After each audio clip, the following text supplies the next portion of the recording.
Genesis, chapter 1. In the beginning, God created the heavens and the earth. The earth was formless and empty. Darkness was on the surface of the deep, and God's Spirit was hovering over the surface of the waters. God said, "Let there be light," and there was light. God saw the light and saw that it was good. God divided the light from the darkness. God called the light day, and the darkness he called night. There was evening, and there was morning, the first day. God said, "Let there be an expanse in the middle of the waters, and let it divide the waters from the waters." God made the expanse and divided the waters which were under the expanse from the waters which were above the expanse. And it was so. God called the expanse sky. There was evening, and there was morning, a second day. God said, "Let the waters under the sky be gathered together to one place, and let the dry land appear." And it was so. God called the dry land earth, and the gathering together of the waters he called seas. God saw that it was good. God said, "Let the earth yield grass, herbs yielding seeds, and fruit trees bearing fruit after their kind, with their seeds in it on the earth." And it was so. The earth yielded grass, herbs yielding seed after their kind, and trees bearing fruit with their seeds in it after their kind. And God saw that it was good. There was evening, and there was morning, a third day. God said, "Let there be lights in the expanse of the sky to divide the day from the night, and let them be for signs to mark seasons, days, and years, and let them be for lights in the expanse of the sky to give light on the earth." And it was so. God made the two great lights, the greater light to rule the day, and the lesser light to rule the night. He also made the stars. God set them in the expanse of the sky to give light to the earth, and to rule over the day and over the night, and to divide the light from the darkness. God saw that it was good. There was evening, and there was morning, a fourth day. God said, "Let the waters abound with living creatures, and let birds fly above the earth in the open expanse of the sky."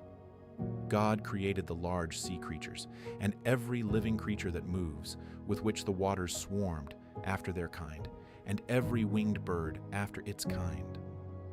God saw that it was good.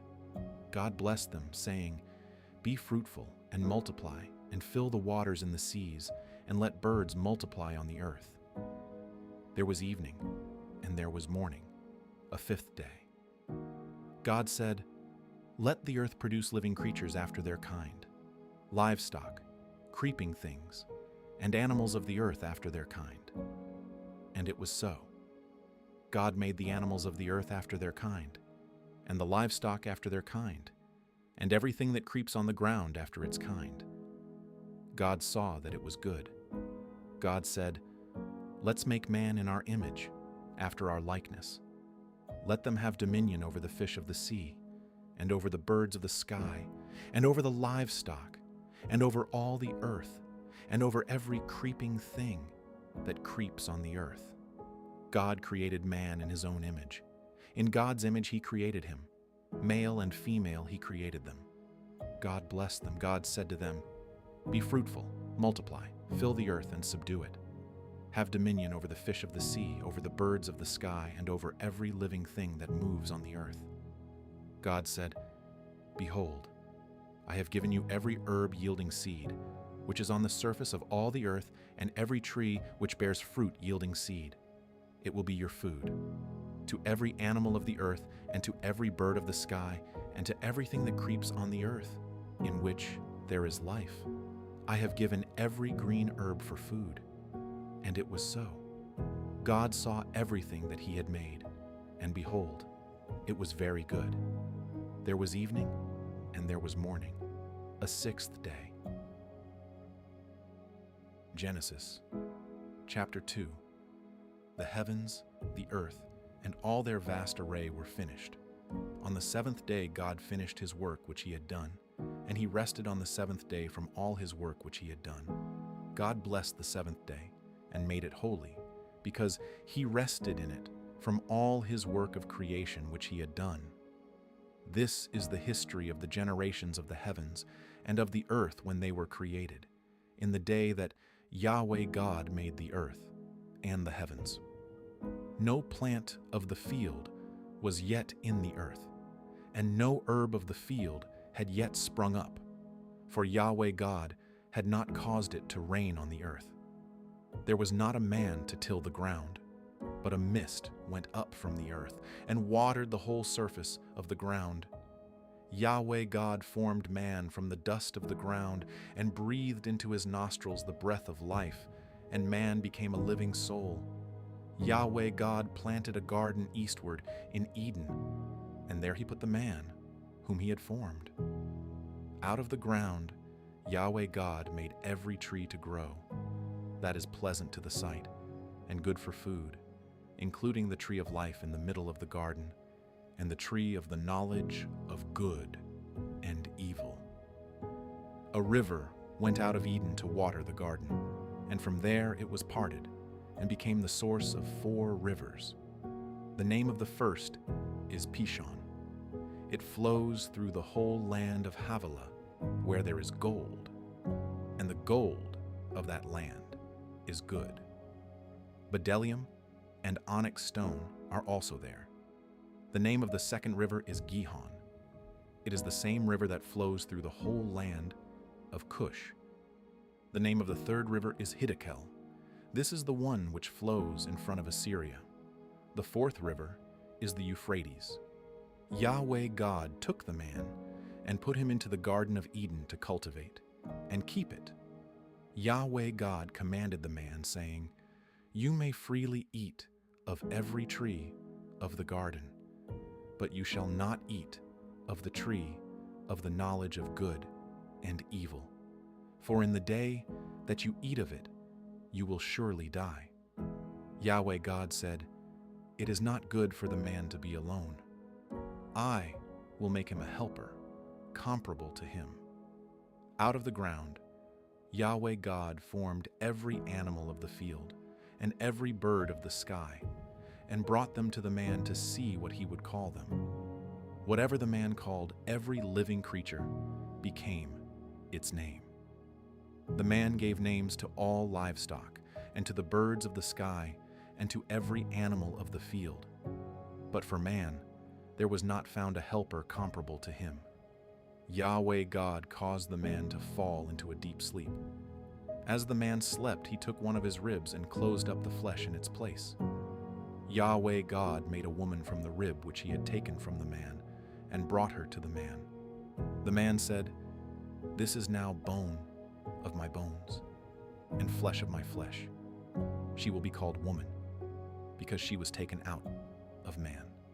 Therefore a man will leave his father and his mother, and will join with his wife, and they will be one flesh." The man and his wife were both naked, and they were not ashamed. Genesis chapter 3. Now the serpent was more subtle than any animal of the field which Yahweh God had made. He said to the woman, "Has God really said, 'You shall not eat of any tree of the garden'?" The woman said to the serpent, "We may eat fruit from the trees of the garden, but not the fruit of the tree which is in the middle of the garden. God has said, 'You shall not eat of it, you shall not touch it, lest you die.'" The serpent said to the woman, "You won't really die, for God knows that in the day you eat it, your eyes will be opened, and you will be like God, knowing good and evil." When the woman saw that the tree was good for food, and that it was a delight to the eyes, and that the tree was to be desired to make one wise, she took some of its fruit and ate. Then she gave some to her husband with her, and he ate it too. Their eyes were opened, and they both knew that they were naked. They sewed fig leaves together and made coverings for themselves. They heard Yahweh God's voice walking in the garden in the cool of the day, and the man and his wife hid themselves from the presence of Yahweh God among the trees of the garden. Yahweh God called to the man and said to him, "Where are you?"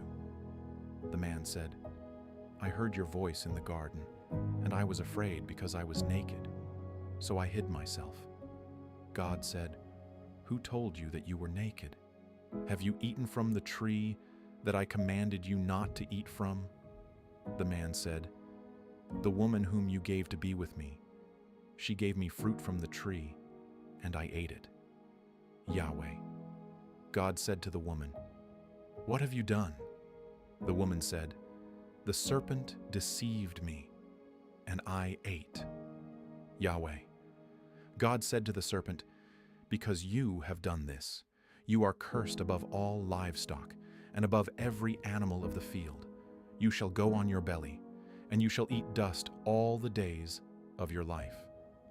I will put hostility between you and the woman, and between your offspring and her offspring.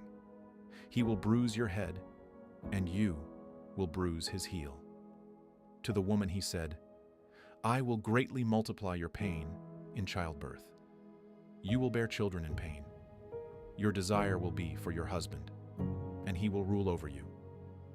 To Adam he said, "Because you have listened to your wife's voice, and have eaten from the tree, about which I commanded you, saying, 'You shall not eat of it.' The ground is cursed for your sake. You will eat from it with much labor all the days of your life. It will yield thorns and thistles to you, and you will eat the herb of the field. You will eat bread by the sweat of your face until you return to the ground, for you were taken out of it. For you are dust, and you shall return to dust." The man called his wife Eve, because she would be the mother of all the living. Yahweh God made garments of animal skins for Adam and for his wife, and clothed them. Yahweh God said, "Behold, the man has become like one of us, knowing good and evil. Now, lest he reach out his hand and also take of the tree of life, and eat and live forever." Therefore, Yahweh God sent him out from the Garden of Eden to till the ground from which he was taken. So he drove out the man, and he placed cherubim at the east of the Garden of Eden and a flaming sword which turned every way to guard the way to the tree of life.